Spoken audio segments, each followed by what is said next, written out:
Assalamualaikum everyone. Hi friends, welcome back to Azrin Cooking Fest. I hope you all are doing well. இன்னும் ஒரு யூனிக்கான வீடியோல உங்களை சந்திக்கிறதுல ரொம்பவுமே சந்தோஷம். இன்னைக்கு நாங்க பார்க்க போற ரெசிபி என்னன்னா கடலை பருப்பை வச்சு எப்படி சிம்பிளா ஈஸியா லட்டு செய்யறன்றது தான். இது உங்களுக்கு ரொம்ப யூஸ்ஃபுல்லா இருக்கும்னு நினைக்கிறேன் இந்த வீடியோ. ஸோ உங்களால முடிஞ்ச அளவு வீடியோ ஸ்கிப் பண்ணாம பாருங்க. வாங்கி இப்போ எப்படி செய்யறன்ற வீடியோக்குள்ள போய் பார்ப்போம்.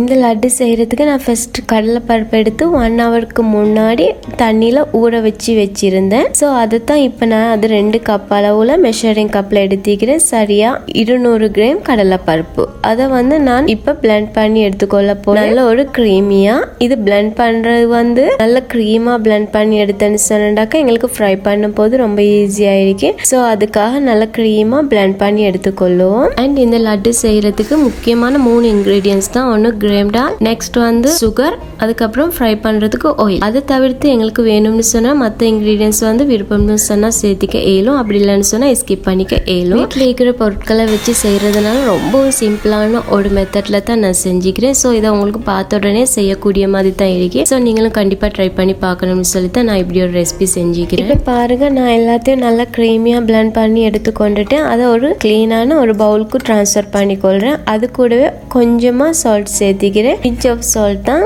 கொஞ்சமா இருந்தா போதும், சரியா அளவா இருக்க தேவையில்ல. கொஞ்சம் உப்பு சேர்த்து விட்டுட்டு அதை நல்லா மிக்ஸ் பண்ணி கொள்ளுவோம். மிக்ஸ் பண்ணி விட்டுட்டு ஸ்டவ் ஆன் பண்ணுவோம். மீடியம் ஃப்ளேம்ல ஸ்டவ் ஆன் பண்ணி ஒரு பேன் வச்சு அதுல ஆயில் சேர்த்தி கொள்ளுவோம்.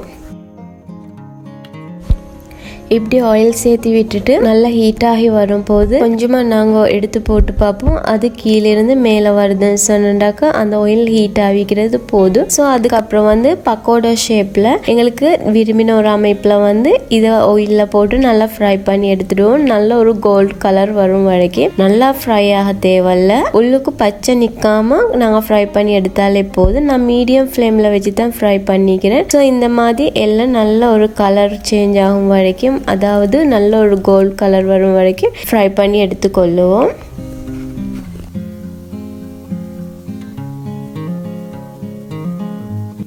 சரியா ஒரு ஜஸ்ட் ஒரு 5 மினிட்ஸ்ல நல்லா ஃப்ரை ஆகி வந்துருச்சு. இப்போ நான் அதை ஒரு ஸ்ட்ரைனர்ல மாத்தி எடுத்துக்கொள்றேன். நெக்ஸ்ட் நான் ஸ்டவ் ஆஃப் பண்ணிட்டு இதை நல்லா ஆற வைக்க போறேன். ஆறி வரும் வரைக்கும் நாங்க வெயிட் பண்ணணும். ஸோ இது ஆறினதுக்கு அப்புறம் நான் பிளெண்டர்ல அகைன் போட்டு நல்லா பிளெண்ட் பண்ணி எடுத்துக்கொள்ள போறேன். இது கொஞ்சம் பெருசா இருக்கிறதுனால நான் சின்ன சின்ன துண்டுகளா உடைச்சு போட்டு நல்ல ஒரு பவுடர் ரேஞ்ச்ல நான் பிளெண்ட் பண்ணி எடுத்துக்கொள்ள போறேன். அண்ட் டியர் ஃப்ரெண்ட்ஸ், என்னோட வீடியோ நீங்க ஃபர்ஸ்ட் டைம் பாக்குறீங்களா இருந்தா மறக்காம சப்ஸ்கிரைப் பண்ணுங்க. நீங்க கொடுக்கக்கூடிய அந்த சப்போர்ட் தான் எனக்கு இன்னும் புதிய புதிய வீடியோஸ் அப்லோட் பண்றதுக்கு ஒரு மோட்டிவேஷன் ஆயிருக்கு. ஸோ நீங்க மறக்காம சப்ஸ்கிரைப் பண்ணி விடுங்க. நீங்களும் பார்த்து இன்னொருத்தரும் பயன்படுறதுக்காக ஷேர் பண்ணுங்க அண்ட் லைக் பண்ணுங்க. பாருங்க, நான் பிளெண்ட் பண்ணி முடிச்சிட்டு நல்ல ஒரு பவுடர் ரேஞ்ச்ல நான் பிளெண்ட் பண்ணி எடுத்துக்கிறேன். ஸோ இது நல்ல ஒரு பவுடர் பண்ண முடியும்னு சொன்னா பெட்டர் ஆயிருக்கு. ஏன்னு சொன்னா அப்படி பவுடர் பண்றதுனால எங்களுக்கு ரொம்பவுமே சாஃப்டான ஒரு லட்டு செஞ்சு எடுக்க இயலும். இந்த மாதிரி நான் எல்லாம் பவுடர் பண்ணிட்டு ஒரு கிளீனான ஒரு பவுலுக்கு இதை நான் ட்ரான்ஸ்ஃபர் பண்ணி கொள்றேன்.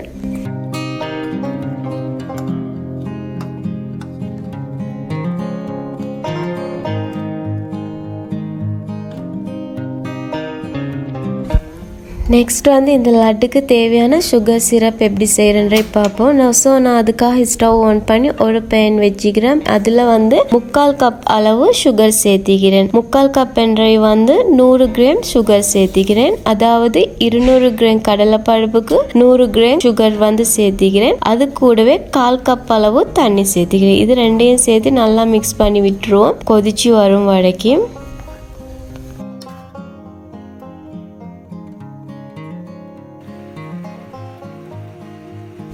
அண்ட் இந்த மாதிரி கொதிச்சு வரும்போது நான் ஜிலேபி ஃபுட் கலரிங் சேர்த்திக்கொள்கிறேன். ஆரஞ்சு கலர் இல்லாட்டி yellow கலர் சேர்த்திக்க ஏலும். விருப்பம்னு சொன்னால் மட்டும், இல்லைன்னு சொன்னால் எங்களுக்கு ஸ்கிப் பண்ணிக்க ஏலும். அது கூடவே நான் ஏலம் பவுடர் பண்ணது சேர்த்திக்கிறேன். அப்படி பவுடர் பண்ண ஏலம் இல்லாட்டி எங்களுக்கு ரோஸ் எசன்ஸ் கூட சேர்த்திக்க ஏலும். ஸோ நான் இன்னைக்கு பவுடர் பண்ண ஏலம் சேர்த்தி கொண்டிக்கிறேன். அதை சேர்த்திட்டு நல்லா மிக்ஸ் பண்ணி விட்டுட்டு ஒரு கம்பி பதம், அதாவது வந்து கம்பி பதத்தை விட கொஞ்சம் நல்லா அந்த சுகர் சிரப் வந்து நல்லா திக்காகி வந்ததுக்கு அப்புறம், ரொம்பவும் திக் இல்லை, கொஞ்சம் அந்த பிசு பிசுப்பான தன்மை வந்ததுக்கு அப்புறம் வந்து பிளெண்ட் பண்ணி வச்சுக்கிற அந்த கடலை பருப்பை வந்து இந்த சுகர் சிரப்ல ஆட் பண்ணிக்கொள்ளுவோம். ஆட் பண்ணதுக்கு அப்புறம் வந்து இது நல்லா நாங்கள் மிக்ஸ் பண்ணி விடும் போது அதில் இருக்கிற சுகர் சிரப் வந்து அதில் வந்து நல்லா உறிஞ்சிக்கும். உறிஞ்சதுக்கு அப்புறம் அது நல்ல ஒரு திக்கான ஒரு கன்சிஸ்டன்சியில் அந்த டோ மாதிரி வரும். அது கூடவே கடைசியில் எண்டில் வந்து ஸ்டவ் ஆஃப் பண்ணுறதுக்கு ஜஸ்ட் ஒரு 2-3 மினிட்ஸ்க்கு முன்னாடி கீ இல்லாட்டி பட்டர் வந்து சேர்த்திக்க இயலும். கீ சேர்த்தினா ஒரு நல்ல ஒரு ஃப்ளேவர் கொடுக்கும். ஸோ என்கிட்ட கீ இன்னைக்கு இல்லை, அதனால வந்து நான் பட்டர் சேர்த்திக்கிறேன். இதை சேர்த்து விட்டுட்டு நல்லா மிக்ஸ் பண்ணி எடுத்து ஸ்டவ்ல வந்து ஜஸ்ட் ஒரு 2-3 மினிட்ஸ் அப்படியே கீயை போட்டு மிக்ஸ் பண்ணினதுக்கு அப்புறம் நாங்கள் ஸ்டவ் ஆஃப் பண்ணிட்டு அப்படியே ஆற வச்சிடுவோம். ரொம்பவுமே ஆறி வர தேவையில்ல, கொஞ்சம் ஒரு மிதமான ஒரு சூடு இருக்கும் போது எங்களுக்கு வந்து ஒவ்வொரு உருண்டையா வந்து பிரிச்சு எடுக்க இயலும். அதாவது வந்து நான் எடுத்துக்கிறேன் இன்னைக்கு 200 கிராம் 200 கிராம் டாலுக்கு வந்து சரியா நான் 10 to 12 வரைக்கும் லட்டு செஞ்சு எடுத்துக்கிறேன். அதாவது வந்து நான் பிடிச்சிக்கிற அளவு வந்து மீடியமான சைஸ் வந்து அதில் 10 to 12 லட்டு வரைக்கும் நான் செஞ்சுக்கிறேன். உங்களுக்கு விருப்பமான ஒரு சைஸில் வந்து உங்களுக்கு செஞ்சு எடுக்க இயலும். இதை விட சின்னதாக கூட இல்லைன்னா பெருசாக கூட உங்களுக்கு லட்டு செஞ்சு எடுக்க இயலும். அண்ட் அது மட்டும் இல்லாமல் ரொம்பவுமே ஈஸியாக சிம்பிளாக வீட்டில் உள்ள பொருட்களை வச்சு செய்கிற ஒரு மெத்தட் தான் நான் இன்னைக்கு காட்டிக்கிறேன். உங்களுக்கு விருப்பம்னு சொன்னாக்க உங்களுக்கு தேவையான நட்ஸ் வந்து சேர்த்திக்க இயலும். பீனட், கேஷோ நட், பிளம்ஸ் இந்த மாதிரி வேண்டிய ஒரு நட்ஸ் சேர்த்து கூட உங்களுக்கு செஞ்சு எடுக்க இயலும். இருந்தாலும் நான் இன்னைக்கு அது எதுவுமே சேர்த்தாம வீட்டில் உள்ள பொருட்களை மட்டும் வச்சு நான் இன்னைக்கு ரொம்பவும் சிம்பிளா செஞ்சுக்கிறேன். ஸோ அது மட்டும் இல்லாமல் இந்த லட்டு வந்து ரொம்பவும் டேஸ்டாக இருக்கும். வீட்டில் உள்ள இருந்து ஃபேமிலி மெம்பர்ஸ் வரைக்கும் ரொம்ப விரும்பி சாப்பிடுவாங்க. கண்டிப்பாக ட்ரை பண்ணி பார்க்கணும். நீங்களும் அப்படி ட்ரை பண்ணி பார்த்துட்டு உங்கள் ஃபீட்பேக் என்னன்றதை மறக்காம கமெண்ட்ஸில் சொல்லுங்க. இப்போ நான் வந்து வீடியோ முடிக்கிற நேரம் வந்துடுச்சு. இன்னைக்கு பார்த்த வீடியோ வந்து லட்டு ரெசிபி எப்படி செய்யறன்றது ரொம்பவும் சிம்பிளா. ஸோ இந்த வீடியோ வந்து உங்களுக்கு பிடிச்சிருக்கும் என்று நினைக்கிறேன். அது மாதிரி யூஸ்ஃபுல்லாக இருக்கும் நான் நினைக்கிறேன். அப்படி இருந்துன்னு சொன்னா லைக் பண்ணுங்க, ஷேர் பண்ணுங்க. யாரெல்லாம் ஃபர்ஸ்ட் டைம் பார்க்குறீங்களோ மறக்காம சப்ஸ்கிரைப் பண்ணுங்க. இது மாதிரி இன்னும் ஒரு யூனிக்கான வீடியோவில் உங்களை சந்திக்கும் வரை until then take care, bye bye.